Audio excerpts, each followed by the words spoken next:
100 বছরের নফল নামাজ, 100 বছরের নফল রোজা, আপনি এটার সব আপনার অ্যাকাউন্টে জুমার দিন মাত্র 4টা কাজ করার মাধ্যমে আপনি পেয়ে যাবেন। কোরআন হাদিসে বহু ফজিলতের কথাই বলা আছে।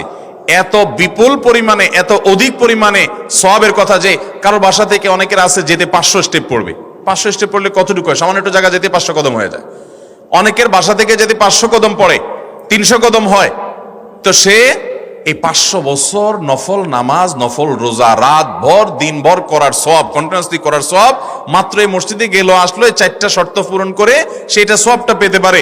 যদি সপ্তাহে 4 জমা হয় তাহলে 4 বার 500 করে যদি হলো 2000 বছর, এভাবে তার আমল আমাদের সওয়াবের পাহাড় সে জমা করতে পারে শুক্রবারের ছোট্ট আমলটার মাধ্যমে।